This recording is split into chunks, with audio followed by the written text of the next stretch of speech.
नमस्कार, news room live देख रहे हैं आप और मैं हूं आपके साथ शिपन शर्मा और मेरे साथ है मेरी सहयोगी रूपाली शर्मा। तो चलिए बिना किसी देरी के शुरुआत करेंगे आज के इस खास प्रोग्राम की, लेकिन सबसे पहले नजर डालेंगे कुछ बड़ी खबरों पर। तो सबसे पहले कल की जो बड़ी खबर रही थी वो हमने देखा था किस तरीके से अहमदाबाद में प्लेन क्रैश हुआ था और उसको लेकर पीएम मोदी ने आज अहमदाबाद का दौरा किया है। वहां की तस्वीरें आपको दिखाएंगे। इस बीच बात करेंगे मिडल ईस्ट की, जहां पर आपको बता दें कि इजराइल ने ईरान पर बड़ा हमला किया है और इसके बाद सिचुएशन काफी टेंस होती हुई नजर आ रही है, तो इस हवाले से भी बातचीत करेंगे। बिल्कुल, और इसी हमले को लेकर अब अमेरिका का बयान सामने आया है। विदेश मंत्री ने कहा है कि हमारी कोई भी भागीदारी इस अटैक में नहीं है। इसके बाद ईरान इजराइल से जुड़ी अगली खबर की बात करेंगे, जहां पर आपको बता दें कि इस लड़ाई के बीच सीधा असर जो है वो एयर स्पेस पर पड़ा है, हवाई उड़ानों पर पड़ा है। तो क्या कुछ उस हवाले से जानकारी है वो भी आपको देंगे। तो बिल्कुल अब बात की जाएगी मौसम की, क्योंकि मौसम का कहर लगातार जारी है और देश भर में मौसम का मिजाज एक बार फिर से बदलने लगा है, तो वो भी आपको अपडेट करें। लेकिन सबसे पहले बात करेंगे कल, यानी कि जो गुजरात के अहमदाबाद में प्लेन क्रैश हुआ है, उसके बाद प्रधानमंत्री नरेंद्र मोदी गुजरात के अहमदाबाद पहुंचे हैं और इस हवाले से ये बड़ी खबर सामने आ रही है, जहां पर आपको बता दें कि बेहद खास ये अहमदाबाद का दौरा, जहां पर कल गृह मंत्री अमित शाह पहुंचे थे, आज दुर्घटना स्थल पर प्रधानमंत्री नरेंद्र मोदी ने दौरा किया है, जहां पर वो एक व्यक्ति जिसकी इस प्लेन क्रैश में जान बची है उससे भी मुलाकात करते हुए प्रधानमंत्री नरेंद्र मोदी नजर आए। तो इस बीच तमाम जो इंजर्ड लोग हैं उनसे भी बातचीत की और पूरा निरीक्षण जो है दौरा घटनास्थल का किया, जहां पर ये पूरी वारदात, यानी कि जिस मेडिकल हॉस्टल पर ये प्लेन क्रैश हुआ रेजिडेंशियल एरिया में, वहां पर पहुंचे थे और हादसे में बचे व्यक्ति से भी मुलाकात प्रधानमंत्री ने की। बिल्कुल, ये जो तस्वीर आप देख रहे हैं ये हॉस्पिटल की तस्वीर है, जहां पर कि रमेश विश्वास कुमार नाम का एक इकलौता व्यक्ति जिसने ये पूरा का पूरा क्रैश का जो हादसा है उसे सरवाइव किया और कहीं ना कहीं काफी ज्यादा ये जो व्यक्ति है वो लकी माना जा रहा है, क्योंकि सभी लोगों की मौत हो गई और कुछ डॉक्टर्स की भी इसमें जान गई है। जो उस हॉस्टल की मेस में खाना खा रहे थे उन डॉक्टर्स ने भी अपनी जान गंवाई, लेकिन जो क्रू मेंबर्स थे 12 और उसी के साथ साथ जो पैसेंजर्स थे 230, यानी कि कुल मिलाकर 242 जो लोग उस प्लेन में सवार थे, सभी के सभी भगवान को प्यारे हो गए, सभी के सभी जो है उनकी मौत हो गई है। लेकिन एक इकलौता व्यक्ति A11 सीट पर ये बैठा था और कहीं ना कहीं इमरजेंसी जो खिड़की होती है, इमरजेंसी विंडो, वहां से इसने कूदकर अपनी जान बचाने की कोशिश की और कहीं ना कहीं अपनी जान बचाने में सफल रहा।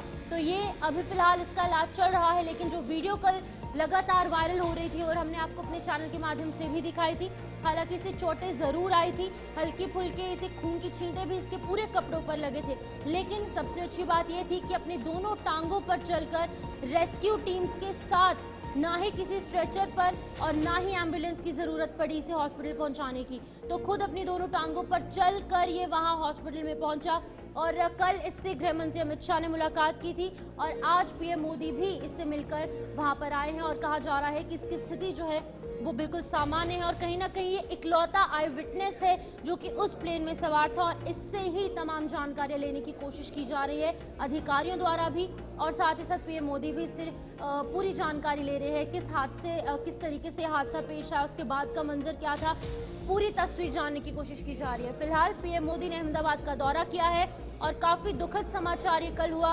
और अहमदाबाद जो है गृह मंत्री अमित शाह का घर माना जाता है और अहमदाबाद गुजरात के अंदर है।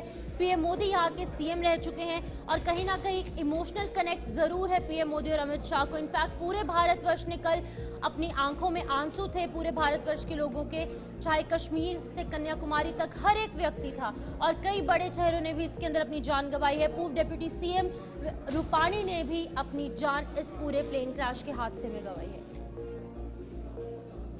फिलहाल आप देखिए तस्वीरें, जहां पर सिविल एविएशन डिपार्टमेंट में उच्च अधिकारियों के साथ ये बैठक जो है प्रधानमंत्री के द्वारा की जा रही है, हादसे की जानकारी जो है वो ली जा रही है और अब मृतकों की पहचान के लिए आपको बता दें कि डीएनए टेस्टिंग की जाएगी, उसके बाद ही जो इन लोगों की इसमें मौत हुई है इस डीएनए टेस्टिंग के बाद डेड बॉडीज जो है उन्हें दी जाएंगी। तो फिलहाल प्रधानमंत्री नरेंद्र मोदी वहां पर पहुंचे हैं जहां क्रैश साइट थी, उसका पूरा निरीक्षण करते हुए नजर आए, घायलों से मिलने अस्पताल पहुंचे और यहाँ पर इस हादसे को लेकर अगर बात की जाए पूरे भारत ही नहीं पूरे विश्व में हर किसी को झकझोर कर जो है वो रख दिया है, क्योंकि ये सिविल एविएशन डिपार्टमेंट में बैठक तो चल रही है, लेकिन इंडियन एविएशन में ऐसा हादसा पहली बार पेश आया है, ये हर जगह कहा जा रहा है, जहां पर कई ऐसे परिवार थे जो पूरे के पूरे खत्म हो गए। और इस बीच ये बड़ा हादसा जब कल गुजरात में सामने आया, देश के हर एक व्यक्ति की आंखें नम थी। लेकिन आज प्रधानमंत्री वहां पहुंचे हैं, जहां पर तमाम निरीक्षण जो है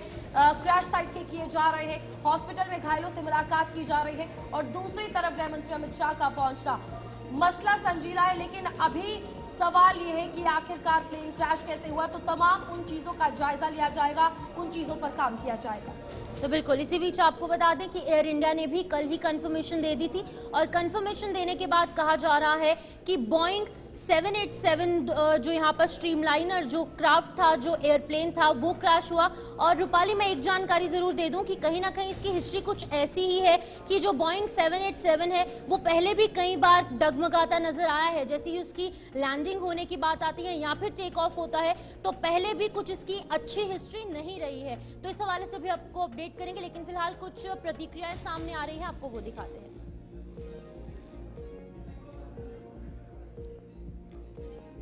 नजरों के सब सामने हुआ था। मेरे खुद को भी बिलीव नहीं होता कि मैं कैसे उसमें से जिंदा बाहर निकला, क्योंकि थोड़ा टाइम लिए के तो मेरे को लगा था कि मैं भी मरने वाला हूँ, लेकिन जब मेरी आँख खुल के मैं देखा ना, तो मुझे लगा मैं जिंदा हूँ। तो मैंने ट्राई किया, जब मेरी सीट थे वो मेरी बेल्ट निकाला, मैंने वो ट्राई किया जहाँ से निकल सकता वहाँ से, तो मैं निकल गया वहाँ से। मेरे सामने नजरों के सामने एयर होस्टल और दूसरे आंटी अंकल सभी उसमें मैच हो गए थे सभी। अच्छा, थोड़ा सा बता पाए, जब जैसे ही टेक ऑफ हुई फ्लाइट, क्या हुआ था और अचानक से कैसे हादसा हुआ? टेक ऑफ के बाद 1 मिनट के अंदर ही जब टेक ऑफ हुआ ना, तो सडनली 5-10 सेकंड कैसे लगा जैसे स्टक हो गया वो। बाद में से मेरे को लगा कि कुछ हुआ। बाद में प्लेन में लाइट ऑन हो गई, ग्रीन और वाइट। बाद में वो पता नहीं, वो प्लेन टेक ऑफ ज्यादा करने के लिए वो रेस जो बोलते हैं क्या, रेस दिया होगा ऐसा कुछ, और सीधा स्पीड में ही घुस गया। जहाँ वो क्या था, वो हॉस्टल था, एक हॉस्पिटल का। हाँ, हॉस्टल में। और सामने सब हुआ। ये जब फ्लाइट जब क्रैश हुई, उस समय हॉस्टल पे लैंड की थी, उसी समय आप बाहर निकले थे? नहीं, क्योंकि आई थिंक मेरे को जब मैं जो साइड पे था ना, वो साइड हॉस्टल पे नहीं लैंड हुई थी।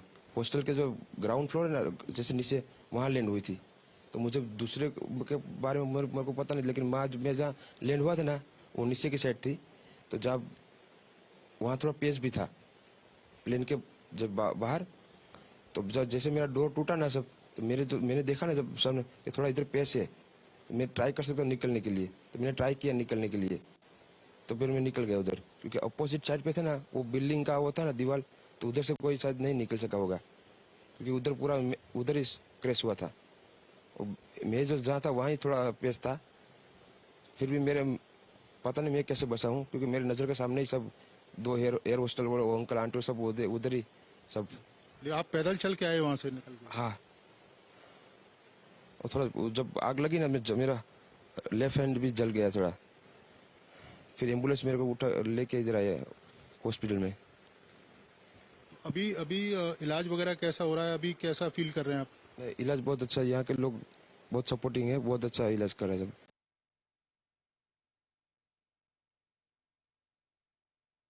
तो ये तस्वीरें आपने देखी कि किस तरीके से जो सोल सर्वाइवर है इस पूरे हादसे का, उसने अपनी प्रतिक्रियाएं सामने रखी हैं और कहा है कि किस तरीके से वो बचकर निकल गया, क्योंकि वो एक ऐसी सीट पर बैठा था जिसका सीट नंबर की A11 था, और ये सीट नंबर जो है वो कुछ यहाँ पर था जहाँ पर कि इमरजेंसी एग्जिट बताया जा रहा है। और उसके ठीक बाद हमने देखा किस तरीके से ये सोल सर्वाइवर रहा है, और कल से ही इसकी जो वीडियोस हैं बहुत ज़्यादा सोशल मीडिया पर हमने वायरल भी देखी। लेकिन जैसे मैंने आपको बताया कि बोइंग 787 जो है स्ट्रीमलाइनर ऐसा जहाज़ है जिसकी कि जो यहाँ पर हमने देखा कि पहले की इसकी चीज़ें जो है वो इतनी साफ नहीं है।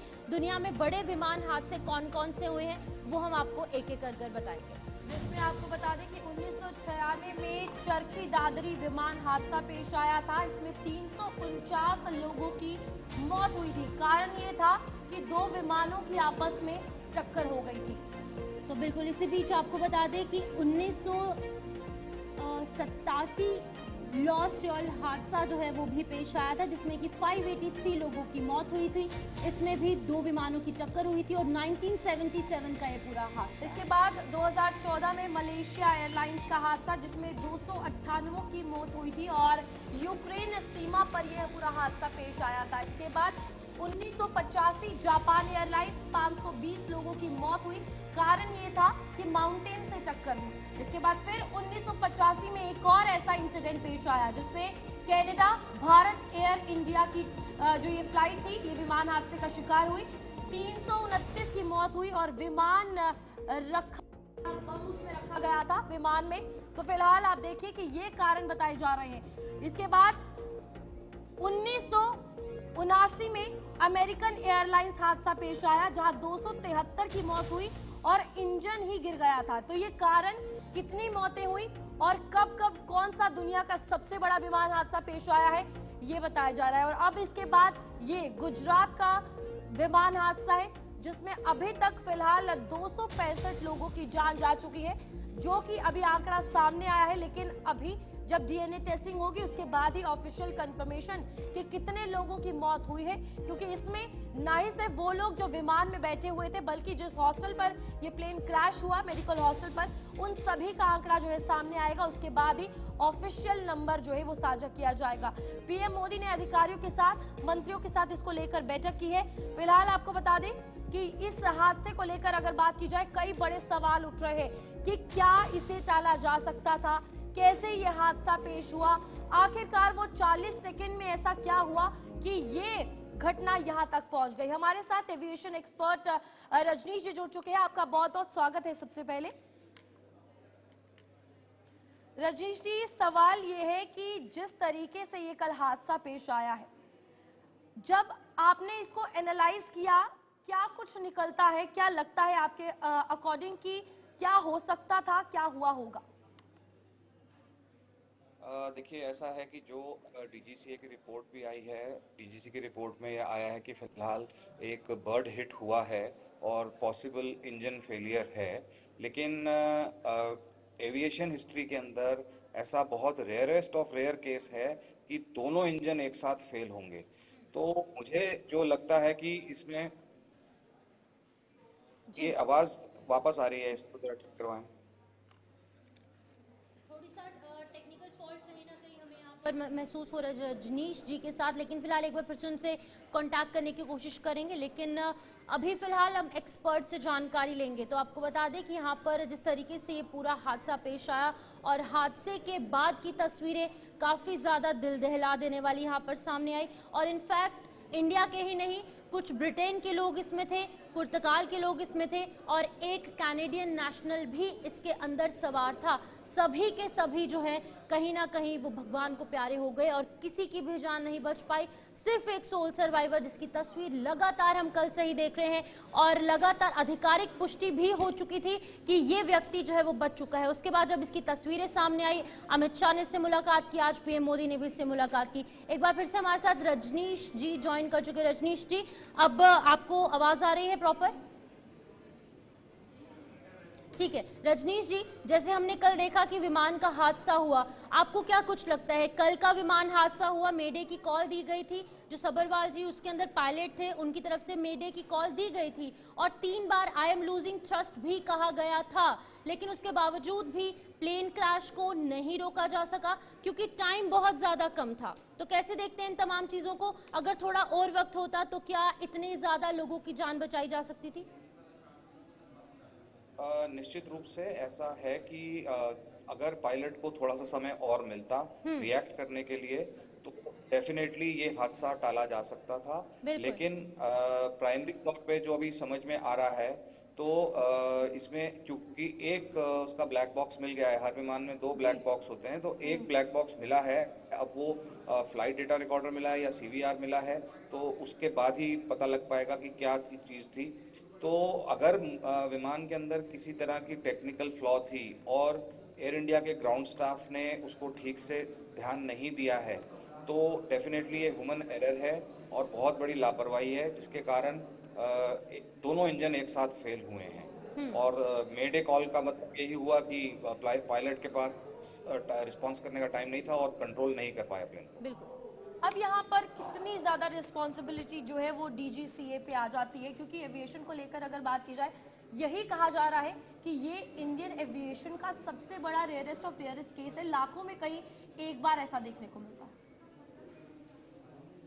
ऐसा है कि DGCA ने गाइडलाइंस बना रखी हैं कि क्या क्या चेक्स होने हैं प्री फ्लाइट, तो उसमें पूरा एक डॉक्यूमेंट साइन किया जाता है। मैकेनिकल वाला अलग करेगा, इलेक्ट्रिकल वाला अलग करेगा, हर विभाग के टेक्निकल आदमी फ्लाइट से पहले, टेक ऑफ से जस्ट पहले पूरे चेक्स करते हैं कि फ्लाइट के अंदर कोई कमी तो नहीं है। और इस विमान की अगर बात करें तो कुछ ही समय पहले ये रिफर्बिश होके आया है। रिफर्बिश होके एयरबॉर्न का मतलब पूरी इसकी जांच की गई है, तभी उसको रिलीज किया गया था। तो कंपनी की तरफ से, जो बोइंग कंपनी है उसकी तरफ से कोई किसी तरह की कमी नहीं होगी। अब बात आती है कि जो उसका रेगुलर रख रखाव होता है विमान का, वो विमान का अगर रख रखाव सही ढंग से ना हो और उसकी रख रखाव के जो लॉग बुक होती है उसकी प्रॉपर चेकिंग ना की जाए, जो कि DGCA की जिम्मेदारी है, और तो उस केस में जिम्मेदारी ना सिर्फ एयर इंडिया की बनती है, रजनीश जी, छोटा सा सवाल मेरा रहेगा, जल्दी से, थोड़ा सा समय का अभाव है, जल्दी से जानकारी दीजिएगा, क्योंकि एक विमान होता है जिसके अंदर की कई लाख लीटर जो है वो जो फ्यूल है वो डाला जाता है, और कल के इस प्लेन में कहा जा रहा है कि 1.25 लाख लीटर जो फ्यूल है वो डाला गया था, क्योंकि एक ही टेक ऑफ होना था अहमदाबाद तो लंदन ये फ्लाइट जानी थी, तो जाहिर तौर पर फ्यूल जो है वो बहुत ज़्यादा था, जिसकी वजह से जब ये क्रैश होता है और ये पूरा का पूरा आग के गोले में तब्दील हो जाता है, तो किसी भी व्यक्ति का सरवाइव करना बहुत ज़्यादा मुश्किल है। लेकिन एक सोल सर्वाइवर हमने देखा, कहीं ना कहीं उन लोगों के अंदर एक खुशकिस्मत व्यक्ति जो है वो बच गया है। देखिए, आपने ये सेइंग सुनी होगी कि जाको राके साइयां मार सके ना कोई। बिल्कुल। तो इसको, इस व्यक्ति की, रमेश जी की खुशकिस्मती समझें कि इनके दिमाग में एकदम ये बात आई कि ऐसे कुछ हो रहा है, तो इन्होंने तुरंत इमरजेंसी एग्जिट से छलांग मार ली। तो मैं ये समझता हूँ कि जो आपने 1.25 लाख लीटर पेट्रोल की बात कही कि 8 घंटे प्लस की ये फ्लाइट थी, तो सिंगल फ्लाइट थी, तो इसको डेफिनेटली फ्यूल लेके चलते हैं। और ऐसा नहीं है कि ये पहली बार फ्लाइट उड़ी होगी अहमदाबाद से लंदन के लिए, रेगुलर फ्लाइट्स उड़ती रहती है।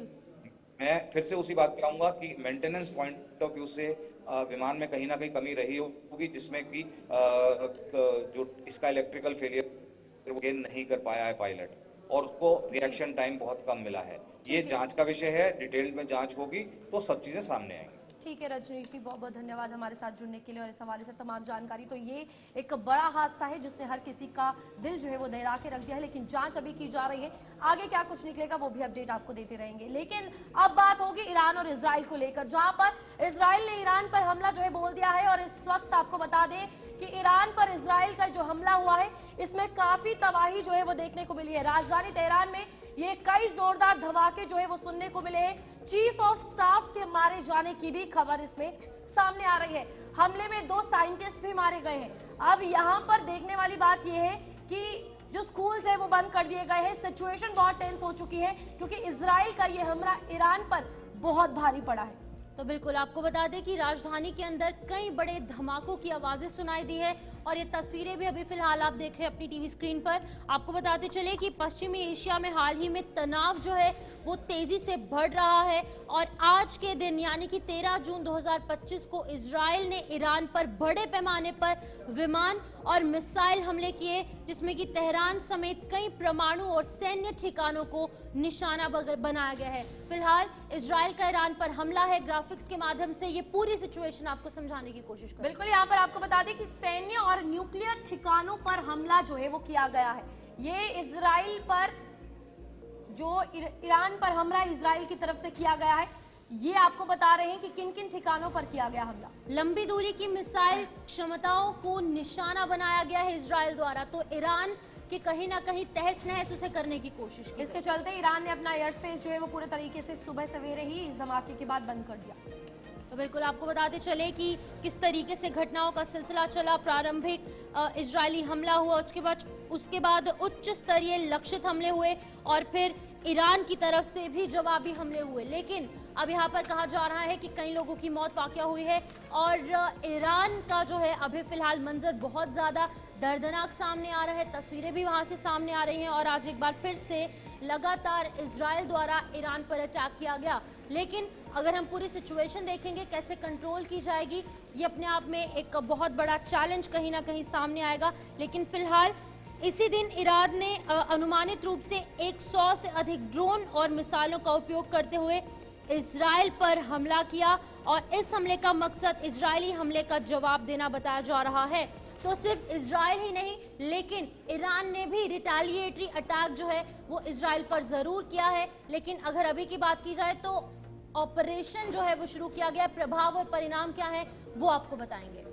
बिल्कुल, आपको बता दें कि यहाँ पर वैश्विक शेयर बाजार में गिरावट जो है इसके बाद आने वाली है। ये प्रभाव और परिणाम है जहां हवाई मार्गों पर इसका असर, यानी ईरान और इराक के हवाई मार्गों पर इसका असर देखने को मिलेगा। For years, the Iranian regime has called for the destruction of the state of Israel, planning and advancing concrete military plans to do so. Over the past few months, intelligence has shown that Iran is closer than ever to obtaining a nuclear weapon. This morning, the IDF began preemptive and precise strikes targeting the Iranian nuclear program in order to prevent the Iranian regime's ability to build a nuclear bomb in the immediate time frame. We have no choice. We are operating against an imminent and existential threat. We cannot allow the Iranian regime to obtain a nuclear weapon that would be a danger to Israel and the entire world. This operation is for our right to exist here, for our future and for our children's future. The State of Israel has the right and the obligation to operate in order to protect its people and will continue to do so. The IDF conducted significant preparations for this operation. We are well prepared both in defense and offense to defend ourselves. The IDF will continue to defend the State of Israel. Moments ago, Israel launched Operation Rising Lion, a targeted military operation to roll back the Iranian threat to Israel's very survival. This operation will continue for as many days as it takes to remove this threat. For decades, the tyrants of तो चलिए, जिस तरीके से Israel द्वारा Iran पर हमला किया गया है, हमारे साथ हमारे सहयोगी जो कि डिफेंस एक्सपर्ट भी है, काफ़ी नॉलेज काफ़ी एक्सपीरियंस उनका इन चीज़ों में है, उनसे बातचीत करेंगे, उनसे जानेंगे इस पूरे हमले के बारे में, किस तरीके से इजराइल ने ईरान पर अटैक किया और उसके बाद ईरान ने भी रिटेलिएटरी अटैक किया है इजराइल पर अपना बचाव करने के लिए। तो राजेश जी, बहुत बहुत शुक्रिया, आपने अपना समय दिया। जो अटैक आज हुआ है ये पहली बार नहीं है कि ऐसे अटैक्स देखने को मिले हैं। पहले आप ये बताइएगा कि आज के इस अटैक को आप कैसे देखते हैं जो इजराइल ने ईरान पर अटैक किया और फिर ईरान ने भी जवाबी हमला किया है। शिपन, सबसे अहम बात है कि ये पहले के अटैकों से बहुत अलग है। यहाँ पर इजराइल ने जो टॉप मिलिट्री लीडरशिप है ईरान की उसे खत्म कर दिया है। जो टॉप न्यूक्लियर साइंटिस्ट हैं उनको खत्म कर दिया है। मैं 5 नाम पहले अपने दर्शकों के सामने रख देता हूं, उसके बाद फिर आगे बात करते हैं। हुसैन सलामी, IRGC के कमांडर, जिसे माना जाता है कि ये जो सर्वोच्च नेता हैं ईरान में, खामनेई उनके बेहद करीबी हैं, उनकी मौत हो चुकी है। मोहम्मद बघेरी जो कि आर्मी चीफ हैं ईरान आर्मी के, वो मारे जा चुके हैं। उसके आगे हम बढ़ते हैं। गोलम अली रशीद खत्म अल अनबिया मुख्यालय जो है वहां पर कमांडर थे, जहां पर न्यूक्लियर वेपन रखे गए थे या उनको बनाने का काम चल रहा था। इसी के साथ डॉक्टर फरीदून अब्बासी दवानी, ये न्यूक्लियर साइंटिस्ट हैं जिनकी मौत हो चुकी है। डॉक्टर मोहम्मद मेहदी तहरांची, इनकी भी मौत हो चुकी है। यानी कि ये अटैक एक बड़े लेवल पर था और जो ईरान की टॉप लीडरशिप है, चाहे वो मिलिट्री लीडरशिप है या फिर उसमें आप परमाणु लीडरशिप को ले सकते हैं, इजराइल को उनके बारे में पता था, उनकी लोकेशंस के बारे में पता था और वहां पर उनको टारगेट किया गया है। और ये ईरान के लिए बहुत बड़ा झटका जो है वो है। अब हम आगे बढ़ते हैं, क्योंकि सुबह से इस प्रकार की खबरें चल रही थी कि इस हमले के बारे में अमेरिका को नहीं पता है। तो मैं आपको बता दूं कि एक बड़ी अपडेट आ रही है कि डोनाल्ड ट्रंप ने कहा है कि यस, हमें हमले के बारे में सब कुछ पता था, हमें हमले के बारे में पहले से जानकारी थी, ये डोनाल्ड ट्रंप ने बात कही है। तो ये तस्वीर भी बिल्कुल साफ हो चुकी है कि अमेरिका की परमिशंस के बाद ही इस पूरे हमले को अंजाम दिया गया है। लेकिन अब आगे देखना होगा कि ईरान अब क्या करता है। ईरान के पास जो ऑप्शंस हैं वो एयर स्ट्राइक के ऑप्शंस हैं, क्योंकि इजराइल के साथ ईरान की सीमा लगती नहीं है, लेकिन जो एयर स्पेस है वो भी। अगले 24 घंटे कितने क्रूशियल है, क्योंकि यहाँ पर अगर साफ तौर पर इजराइल की बात की जाए, दुश्मन को छोड़ना इजराइल की वो कह सकते हैं कि बुक लिस्ट में है ही नहीं, और ये 24 घंटे कहीं ना कहीं बहुत अहम माने जा रहे हैं अब इसमें। बिल्कुल, ये 24 घंटे रूपाली बहुत अहम है। आज की जो रात है वो कयामत की रात मिडिल ईस्ट में होने वाली है। मिडिल ईस्ट का जिक्र मैं इसलिए कर रहा हूं क्योंकि तमाम जो कंट्रीज हैं वो उसमें आप इराक को ले लीजिए, सीरिया को ले लीजिए, सऊदी को ले लीजिए, वो ईरान और इजराइल के बीच में पड़ते हैं। और ईरान ने बिल्कुल साफ कर दिया है कि अगर आपने इजराइल के वेपन्स को आने दिया आपके एयर स्पेस से तो हमें भी जाने की इजाजत होनी चाहिए, और जो हमें रोकेगा वो हमारा दुश्मन होगा। ठीक है, अब बने रहिए राजेश जी हमारे साथ। हमले को लेकर इजराइल ने पुष्टि कर दी है। बड़ी खबर इस वक्त की, ईरान का चीफ ऑफ स्टाफ मारा गया है। इस टाइम पर जो खबरें सामने आ रही थी अब उस पर मोहर लग चुकी है। IRGC के कमांडर की भी मौत हो चुकी है और 200 से अधिक लड़ाकू विमानों से हमला किया गया है। तो ये बड़ी खबर इस वक्त की सामने आ रही है, जहां पर हमले को लेकर इजराइल ने पुष्टि कर दी है और ईरान का चीफ ऑफ स्टाफ भी मारा गया है। लेकिन ईरान की बात की जाए तो ईरान भी पीछे नहीं है। बहुत सारा नुकसान झेलने के बाद ईरान की तरफ से भी रिटेलिएटरी अटैक इजराइल पर जरूर किए गए, लेकिन बड़े चेहरे कुछ इजराइल से जो सामने आ रही है बातें वो ये है कि चीफ ऑफ स्टाफ जो है वो ईरान का मारा गया है। अब आप देखिए ये अकाउंट एक्स पर पोस्ट किया गया है, जहां पर इजराइल डिफेंस फोर्सेस की तरफ से साफ तौर पर लिखा गया है कि chief of staff of the Iranian arm force जो है वो मारा जा चुका है। IRGC वो भी उनकी मौत हुई है। और इस बीच आपको बता दें, चाहे वो न्यूक्लियर के हवाले से बात की जाए, परमाणु कमान के हवाले से बात हो या फिर रक्षा कमान के हवाले से, ये बड़ा झटका इजराइल ने ईरान को दिया है। तो इसमें फिलहाल ईरान की अगर बात की जाए, एयर स्पेस बंद कर दिया गया है और 24 आवर्स का ये क्रूशियल टाइम कहीं ना कहीं मैटर करता है कि जवाबी कार्रवाई ईरान कैसी करेगा। लेकिन इजराइल का ये सिंपल फंडा है कि दुश्मन को कोई भी हालात हो इजराइल ने छोड़ा नहीं है, चाहे हालात कैसे भी भुगतने पड़े। अब ओवरऑल कहीं ना कहीं मिडिल ईस्ट में ये टाइम जो है काफी ज्यादा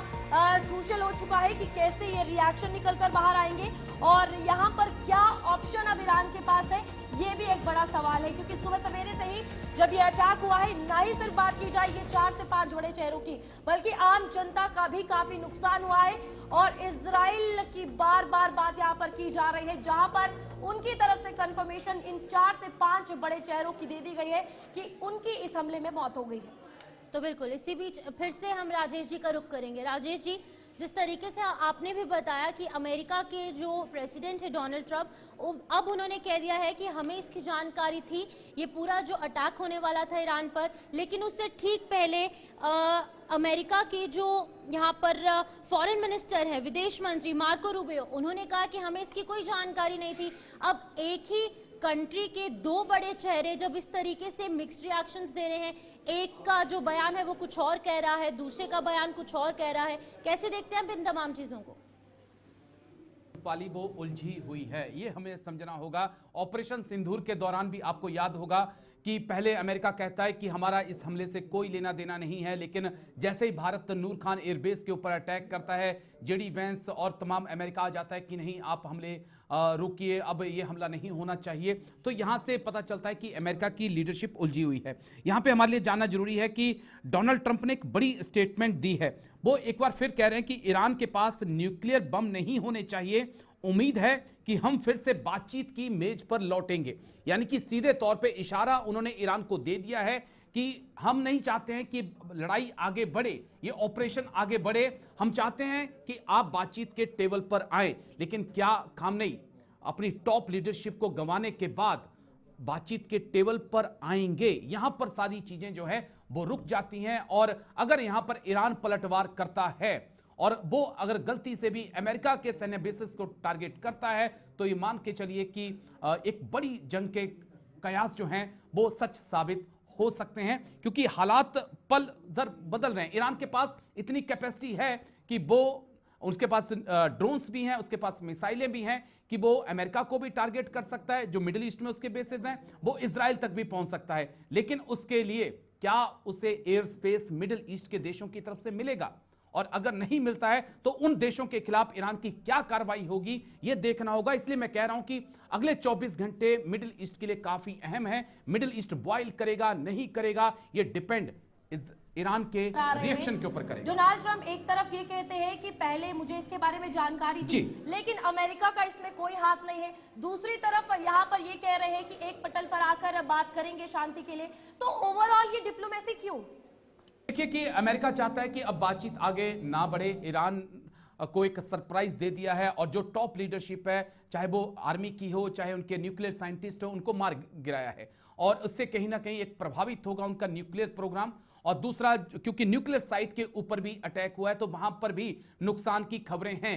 IAEA ने यह कबूल किया है कि ईरान की न्यूक्लियर साइट पर अटैक हुआ है। अब अमेरिका चाहता है कि बातचीत आगे ना बढ़े, इसके लिए उन्होंने बातचीत का दरवाजा भी खोल के रखा है, ताकि कल को दुनिया अमेरिका और इजराइल पर ब्लेम ना करे कि आपने एक तरफा जंग जो है वो ईरान के खिलाफ छेड़ी। इसलिए उन्होंने बातचीत का दरवाजा खोल दिया है कि डिपेंड आपके ऊपर है, आप बातचीत के टेबल पर आइए, हमारे साथ बातचीत करिए। हम चाहते हैं कि आपके पास न्यूक्लियर वेपन्स ना हो। लेकिन एक सवाल जो लगातार उठ रहा है कि अमेरिका कौन होता है डिसाइड करने वाला दुनिया में कि कौन सा देश परमाणु हथियार रखेगा, कौन नहीं रखेगा। राजेश जी, अमेरिका की बात जहां पर हो रही है, तो सिर्फ ईरान और इजराइल के मसले में ही नहीं, इंडिया और पाकिस्तान के मसले में भी पाकिस्तान और इंडिया का जो पूरा यहाँ पर कॉन्फ्लिक्ट हुआ था ऑपरेशन सिंदूर के वक्त भी अमेरिका जो है वो फ्रंट फुट पर आकर उसी ने सबसे पहले एक्सपर्ट जानकारी दी थी कि सीज फायर हो चुका है। लेकिन सीज फायर कितना हुआ था, इंडिया और पाकिस्तान की जो लीडरशिप है उसके द्वारा जानकारी बाद में दी गई थी। तो कहीं ना कहीं अमेरिका डिप्लोमेटिकली अपनी जो बातें सामने रख रहा है, डबल पर्सनालिटी कहीं ना कहीं अमेरिका की सामने आ रही है। डोनाल्ड ट्रंप कुछ कहीं ना कहीं अपना डबल फेस जो है वो दिखाते नजर आ रहे हैं ओवरऑल, अगर हम इंटरनेशनल सोसाइटी में बात करें। बिल्कुल डोनाल्ड ट्रंप का ये रहा है। देखिए आप, जब से डोनाल्ड ट्रंप सत्ता में आए हैं, कभी वो टैरिफ लगाते हैं, फिर टैरिफ हटा देते हैं, आज कुछ फैसला लेते हैं, कल कुछ फैसला लेते हैं, कभी जेलेंस्की को डांटते हैं, कभी जेलेंस्की को मदद का ऐलान करते हैं, कभी कहते हैं कि रूस, व्लादिमीर पुतिन मेरे बहुत अच्छे दोस्त हैं, कभी कहते हैं कि नहीं रूस हमारा सबसे बड़ा दुश्मन है। तो ये डोनाल्ड ट्रंप का जो दूसरा कार्यकाल है ये कई सवाल खड़े कर रहा है। लेकिन इससे हटकर एक बड़ी खबर आ रही है रूपाली, वो मुझे लगता है कि दर्शकों तक पहुंचाना बहुत जरूरी है। भारत ने दोनों ही देशों से शांति की अपील की है। मिनिस्ट्री ऑफ एक्सटर्नल अफेयर की तरफ से कहा गया है कि भारत ने दोनों देशों से अपील की है कि वे ऐसा कोई कदम ना उठाएं जिससे तनाव और बढ़े, साथ ही बातचीत और कूटनीति के जरिए स्थिति को सुलझाने के लिए कहा है।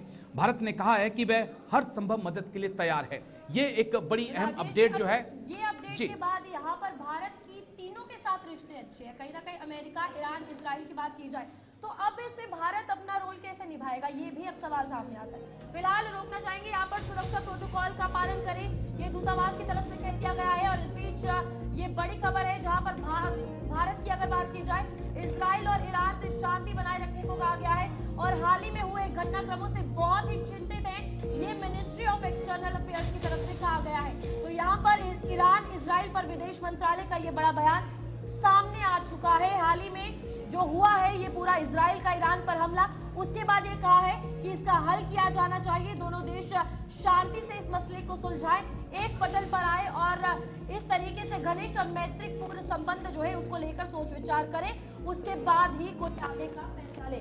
तो फिलहाल यहाँ पर ईरान और इजराइल की ये जंग जो शुरू हुई है, इसको लेकर अब अलग अलग प्रतिक्रियाएं सामने आ रही हैं, जिसमें अमेरिका कह रहा है कि मुझे पता था लेकिन मेरा कोई हाथ नहीं है। भारत कह रहा है कि दोनों देश शांति बनाए रखें। तो ओवरऑल सिचुएशन क्या होगी ये अगले 24 घंटे डिसाइड करेंगे। तो बिल्कुल राजेश जी हमारे साथ एक बार फिर से ज्वाइन कर चुके हैं। राजेश जी, जैसे रूपाली ने पूछा वो कंटिन्यू कीजिएगा। जिस तरीके से भारत की अगर बात की जाए तो जैसे रूपाली ने कहा कि ईरान हो, इजराइल हो या फिर अमेरिका हो, ऑलमोस्ट सभी देशों के साथ भारत के रिश्ते काफी ज्यादा अच्छे हैं। तो अब भारत जो है एक स्टेटमेंट आ चुकी है, लेकिन उसके बाद अब ग्राउंड लेवल पर जाकर या फिर बातचीत के द्वारा कैसे एक अच्छा दोस्त होने के नाते रोल निभाएगा भारत? बड़े लार्ज स्केल पर एक खेल चल रहा है साउथ एशिया में। कुछ बड़ी ताकतें हैं वो चाहती हैं कि साउथ एशिया बॉयल हो।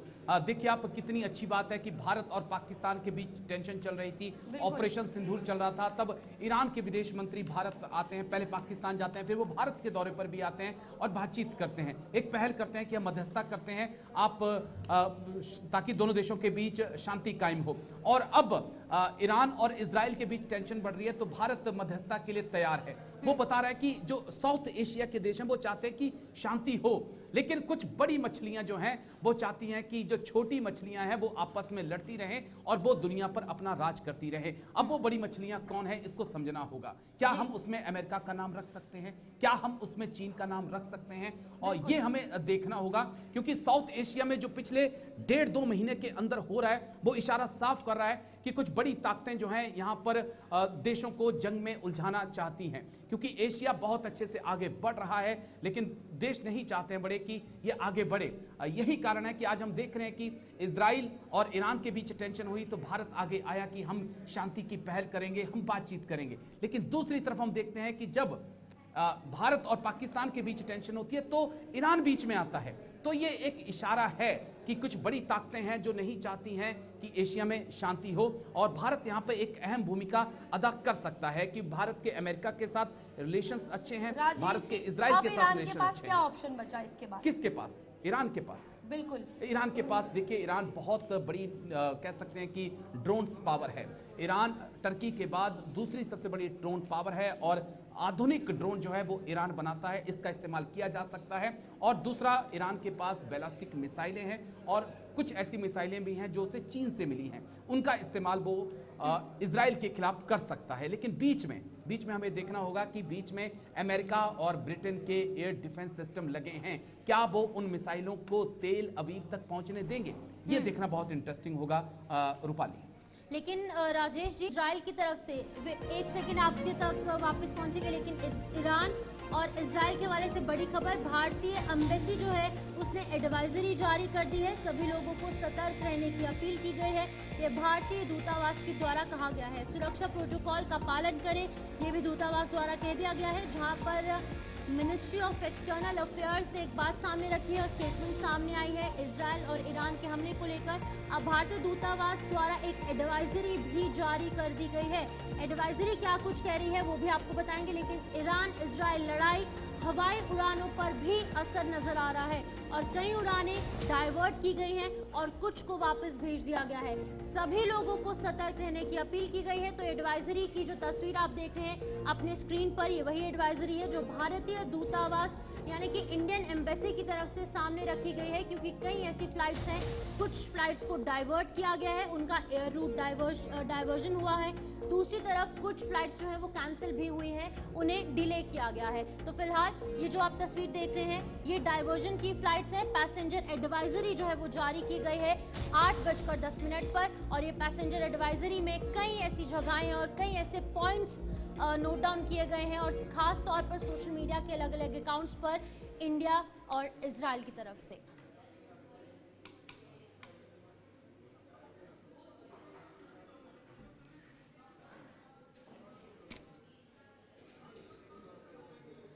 तो राजेश जी, एक बार फिर से आप तक वापस पहुंच रहे हैं, लेकिन बताइएगा, जैसे आपने कहा कि इंडिया के जो रिलेशंस है वो फ्रेंडली है अमेरिका के साथ, लेकिन कितने फ्रेंडली है राजेश जी वो आप भी भली भांति जानते हैं, क्योंकि अमेरिका जो है इस टाइम पर इंडिया के आगे बढ़ने से कहीं ना कहीं थोड़ा सा सहमता नजर आ रहा है। चाहे वो आईफोन को लेकर बात हो कि आईफोन्स इंडिया में बनेंगे या फिर नहीं, स्पष्ट तौर से कह दिया गया था कि हर एक फोन पर 25% टैरिफ इंपोज किया जाएगा। और बीते कल डोनाल्ड ट्रंप ने एक और बात सामने आई है, उन्होंने कहा था कि इंडिया कहीं स्टैंड नहीं करता, अगर ये पूरा वर्ल्ड चल रहा है तो वो रशिया की वजह से चल रहा है, अमेरिका की वजह से चल रहा है और चाइना की वजह से चल रहा है, इंडिया स्टैंड्स नोवेयर। ये बातें डोनाल्ड ट्रंप ने ही कही हैं। तो कहाँ है फ्रेंडली रिलेशनशिप्स इंडिया और अमेरिका के? अमेरिका और इंडिया के बहुत, देखिए डोनाल्ड ट्रंप अमेरिका नहीं है, पहले शिपन आपको यह पता होना चाहिए कि डोनाल्ड ट्रंप अमेरिका नहीं है, अमेरिका अलग है, डोनाल्ड ट्रंप वहां पर चुने गए हैं 5 साल के लिए। 5 साल के बाद ना डोनाल्ड ट्रंप होंगे ना वो फिर वापस लौट के आ पाएंगे, क्योंकि 2 ही कार्यकाल जो है अमेरिका में राष्ट्रपति को मिलते हैं। तो इससे इतर भी जो होते हैं डिप्लोमेटिक संबंध दोनों देशों के होते हैं, और वहां से हम एक उम्मीद करते हैं कि एक रोल जो है प्ले किया जा सकता है, क्योंकि ये जो टेंशन बढ़ रही है, इस टेंशन के पीछे सीधे तौर पर जो है अमेरिका है। अमेरिका की परमिशन के बिना इजराइल इतना बड़ा कदम नहीं उठा सकता था कि वो उनके न्यूक्लियर चीफ को, उनके IRGC के चीफ को, ईरान के आर्मी चीफ को टारगेट करे, और ये बहुत बड़ा अटैक है और इसके लिए बाकायदा प्लानिंग की गई है। पहले अमेरिका नकारता है, लेकिन डोनाल्ड ट्रंप थोड़ी देर पहले स्वीकार भी कर लेते हैं कि यस हमें पता था, और हमने, और वो ये भी कहते हैं कि अगली बार जो मीटिंग होगी उसमें बहुत सारे ऐसे लोग हैं जो हमारे साथ मीटिंग में शामिल नहीं होंगे। यानी कि सीधे तौर पर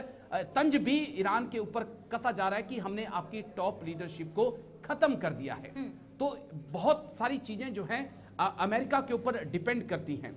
इजराइल अपने आप में बहुत बड़ी पावर है, लेकिन जब तक अमेरिका उसके पीछे नहीं है, इजराइल बड़ी पावर नहीं है कि वो एक बड़ा युद्ध जो है वो ईरान के साथ लड़ सके। यही कारण है कि अमेरिका का रोल बहुत अहम हो जाता है। भारत या कोई दूसरा देश, किसी को तो आगे आना होगा, पहल करनी होगी शांति की। ये भी बात है कि ये जो अटैक हुआ, डायरेक्ट जो 5 बड़ी पर्सनालिटीज के इसमें मारे जाने की खबर सामने आई, न्यूक्लियर कमान हो, रक्षा कमान हो, इजराइल ने शुरुआती झटका बहुत बड़ा दिया है। बहुत बड़ा झटका है रूपाली, मैं एग्री करता हूं आपसे, क्योंकि देखिए जैसा मैंने पहले भी कहा कि हुसैन सलामी की बात करें, IRGC के कमांडर थे, खामनेई की बेहद करीबी, और जितने फॉरेन में ऑपरेशंस होते हैं IRGC और हुसैन सलामी ही देखा करते थे। जनरल सुलेमानी जिनकी 2020 में हत्या हुई थी, उनके बेहद करीबी थे जनरल हुसैन सलामी। लेकिन उसके बाद मोहम्मद बघेरी की बात करें, ये उनके आर्मी चीफ हैं। अगर आप अंदाजा लगाइए कि किसी देश का आर्मी चीफ पहले ही झटके में मारा जाए तो उस देश की सेना पर क्या असर पड़ता है। तीसरा, गोलम अली रशीद जो पूरी न्यूक्लियर साइट की निगरानी कर रहे थे, न्यूक्लियर प्रोग्राम को देख रहे थे, वो भी मारे जाते हैं। टॉप साइंटिस्ट डॉक्टर फेरदून अब्बासी ये मारे जाते हैं। डॉक्टर मोहम्मद मेहंदी तहरंची ये भी मारे जाते हैं। तो सवाल उठते हैं, और यहाँ यही मैं कह रहा हूं कि इसी वजह से ईरान के ऊपर प्रेशर है कि ईरान जो है जोरदार जवाब इजराइल को दे, और इसके लिए हो सकता है कि अगले 24 घंटे बड़े अहम है, या ये हो सकता है कि ईरान इंतजार करे जिस प्रकार से उसने पिछली बार किया था, 10-12 दिन का इंतजार करे ताकि एयर डिफेंस सिस्टम इजराइल का डाउन हो और उसके बाद जो है वो अपना ड्रोन और मिसाइल अटैक लॉन्च करे। लेकिन खामनेई ने जो कहा है वो बड़ा इंटरेस्टिंग है कि खून बहा है तो खून का बदला तो लिया जाएगा, यानी कि ईरान अड़ग है इस बात पर कि हमने इजराइल को सबक सिखाना है। ठीक है राजेश जी, बहुत बहुत शुक्रिया, आपने तमाम जानकारी दर्शकों तक साझा की। फिलहाल के लिए आपको बता दें कि एडवाइजरी भी जो है वो जारी की गई है, और ये ट्रैवल एडवाइजरी है जो कि एयर इंडिया की तरफ से जारी की गई है। कुछ ऐसी यहाँ पर फ्लाइट्स थी जिनको कि डाइवर्ट किया गया है, लेकिन कुछ ऐसी फ्लाइट्स भी हैं जिन्हें कैंसिल भी किया गया है।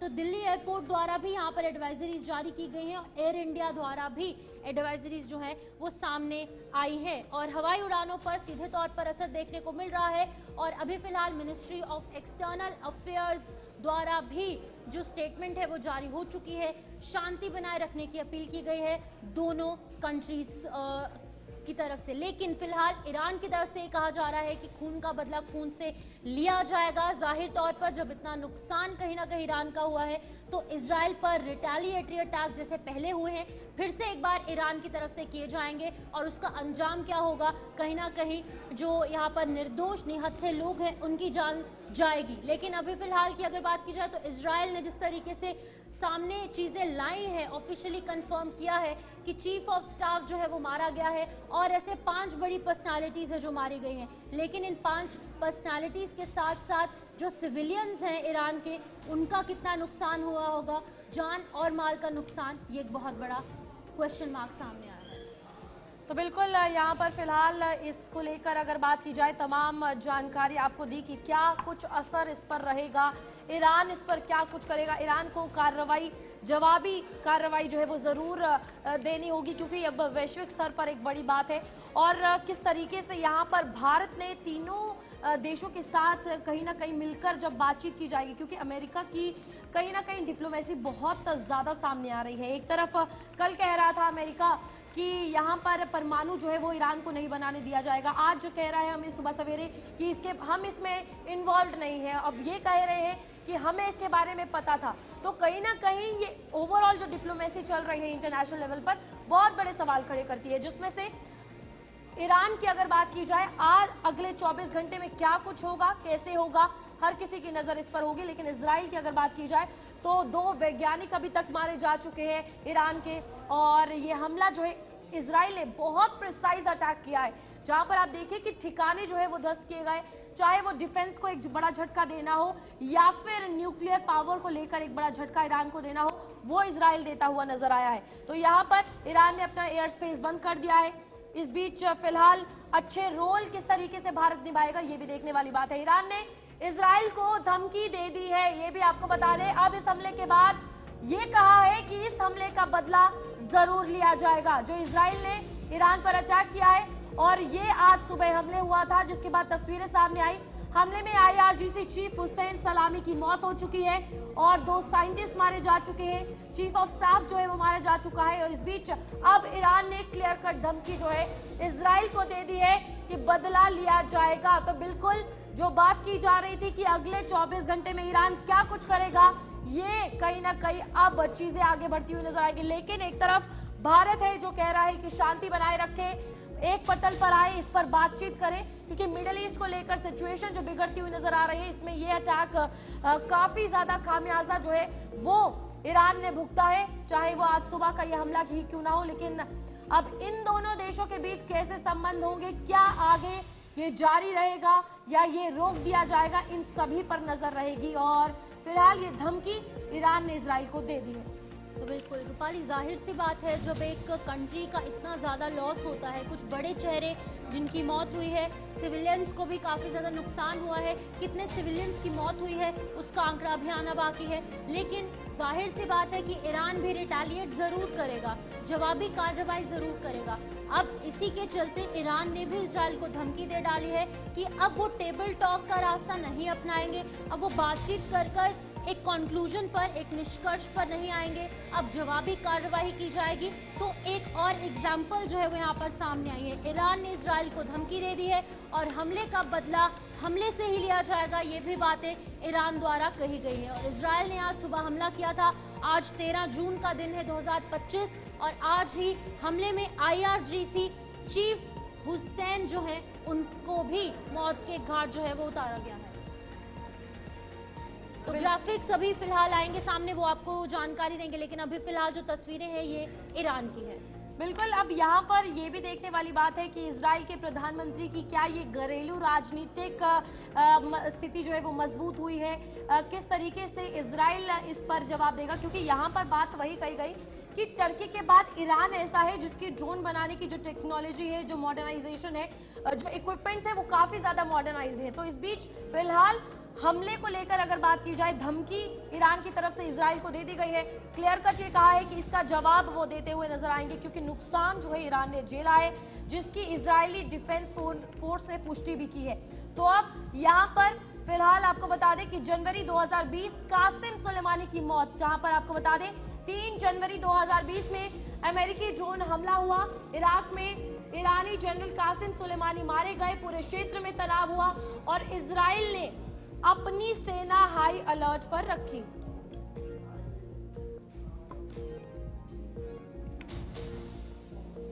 तो फिलहाल 11 अप्रैल 2021 का जो ये दिन था, तब भी इसी तरीके की चीजें देखने को मिली। ईरान के नंताज प्लांट के अंदर ब्लैकआउट हुआ। ईरान ने आरोप लगाया कि इजराइल की साइबर टीम द्वारा जो है वो हमला हुआ है और परमाणु वार्ता भी प्रभावित हुई है। तो ईरान द्वारा जो आरोप लगाए गए थे वो ये थे कि इजराइल की साइबर टीम ने हमला उन पर किया है। इसके बाद मई 2021 की बात करेंगे, जहां पर हमास इजराइल युद्ध ईरान का समर्थन करते हुए नजर आए।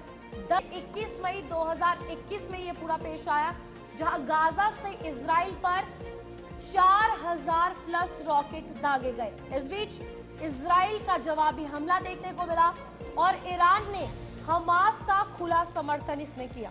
तो बिल्कुल ये एक एक कर आपको कुछ ऐसे क्रूशियल दिन हम बता रहे हैं। वहीं पर 12 से 15 अगस्त यानी कि 12, 13, 14 और 15 अगस्त 2022 का ये साल था जब इजराइल ने दमिश्क और हलब एयरबेस पर हमला किया था और निशाना बनाया गया था ईरान समर्थित मिलिशिया को, और ईरान ने चेतावनी भी दे दी थी कि बदला लिया जाएगा। तो एक बार पहले भी ऐसा हो चुका है 2022 में। इसके बाद अप्रैल 2023 की अगर बात करें, सीरिया में ईरानी दूतावास पर हमला किया गया। 1 अप्रैल 2023 इजरायली मिसाइल से ईरानी कंसुलेट तबाह कर दिया गया। कई ईरानी अफसर इसमें मारे गए। ईरान ने कड़ा बदला लेने की बात भी इसके बाद कही। तो ये सीरिया में ईरानी दूतावास पर हमला हुआ था। कैसे क्या हुआ वो आपको बता रहे थे। और आज राजधानी तेहरीन ईरान की जिस पर हमला हुआ है, जहां पर चीफ ऑफ स्टाफ के मारे जाने की खबर सामने आ रही है, 2 साइंटिस्ट के मारे जाने की खबर सामने आ रही है, IRGC के मारे जाने की खबर सामने आ रही है। अब ईरान ने कह दिया है कि बदला जरूर लिया जाएगा। बिल्कुल, अप्रैल 2024 ईरान का इजराइल पर ड्रोन मिसाइल हमला भी हुआ था। 13 और 14 अप्रैल ये 2 दिन थे और 2024 यानी कि पिछले साल ये हमला हुआ था। 300 से ज्यादा ड्रोन्स और मिसाइलों से हमला हुआ था ईरान पर, और इजराइल, अमेरिका, फ्रांस और ब्रिटेन ने इंटरसेप्ट भी किया था। और वहीं पर आपको ये भी बता दें कि अधिकतर यानी कि ज्यादातर मिसाइलें जो है वो मार गिराई गई थी।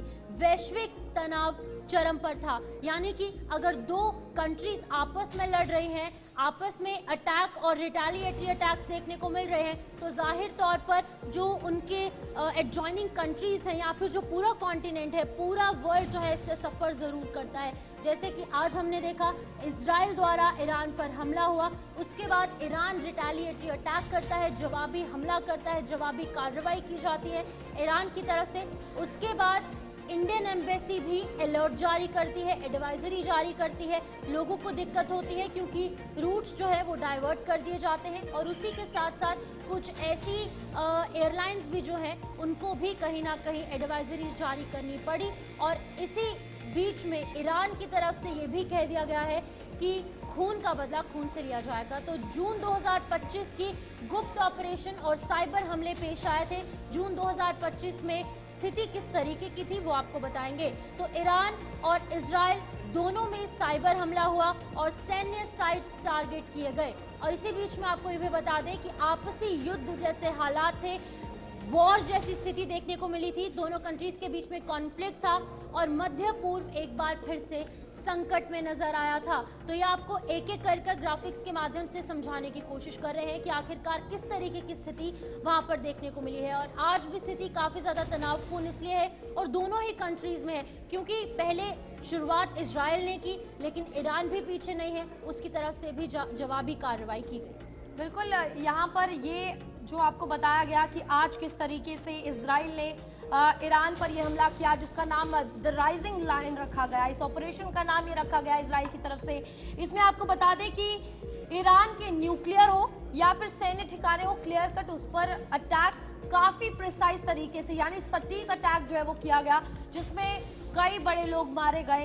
खुद यहाँ पर चीफ ऑफ स्टाफ हो या IRGC हो, उनके मारे जाने की खबर सामने है। और 200 से ज्यादा जो लड़ाकू विमान है वो भी डैमेज कर दिए गए। तो यहाँ पर उनका इस्तेमाल हुआ है और ईरान पर ये बड़ा अटैक इजराइल की तरफ से किया गया है, जिस पर लगातार आपको बताया जा रहा है कि क्या कुछ इसमें नतीजन सामने आया, कौन कौन से बड़े बड़े अटैक हुए। और सिचुएशन क्रूशियल, इसमें अमेरिका, इंडिया, अब ईरान, इजराइल, इन सभी का रोल जो है वो आ चुका है, क्योंकि स्टेटमेंट्स अपनी अपनी तरफ से इन सभी देशों ने दी है। लेकिन मिडिल ईस्ट की ये हलचल कहीं ना कहीं एक बड़े पैमाने पर हो चुकी है और जंग जैसे हालात जो है इस पर बने हुए हैं। तो फिलहाल ये 24 घंटे, जहां पहले 72 घंटे का समय कहा जा रहा था, लेकिन अब टेंशन इतनी राइज कर चुकी है कि सिर्फ और सिर्फ 24 घंटे में कहा जा रहा है कि आखिरकार ईरान क्या करेगा। इस बीच एक और बड़ी खबर, जहां थाईलैंड में विमान की इमरजेंसी लैंडिंग जो है वो करवा दी गई है। और आपको बता दें कि एयर इंडिया के विमान की इमरजेंसी लैंडिंग हुई है। कल गुजरात में एयर इंडिया का प्लेन क्रैश और आज एयर इंडिया की फ्लाइट में बम की धमकी जो है वो दी गई है, जिसमें थाईलैंड में फ्लाइट की इमरजेंसी लैंडिंग हुई है। बिल्कुल, आपको बता दें कि एक के बाद एक कई बड़ी बातें सामने आ रही हैं। जहां पर कि थाईलैंड में विमान की इमरजेंसी लैंडिंग हुई है और थाईलैंड के फुकेत से दिल्ली ये विमान आ रहा था और फुकेत से दिल्ली पहुंचने से पहले ही एक कॉल रिसीव होती है जिसमें कि ये बताया जाता है कि इस फ्लाइट के अंदर बॉम्ब है, लेकिन अभी फिलहाल इसकी इमरजेंसी लैंडिंग हो चुकी है। पूरी सर्च किया जाएगा कि कहां पर किस तरीके से चीजें हैं। लोगों में डर का माहौल जरूर था, लेकिन एयर इंडिया का जो स्टाफ है और जो पूरी टीम्स हमारी फोर्सेस है उन्होंने मोर्चा संभाल लिया है और बहुत जल्द स्थिति जो है वो सामान्य हो जाएगी। तो चलिए फिलहाल के लिए न्यूज रूम लाइव में इतना ही। मुझे शिफन शर्मा और मेरी सहयोगी रूपाली शर्मा को दीजिए इजाजत।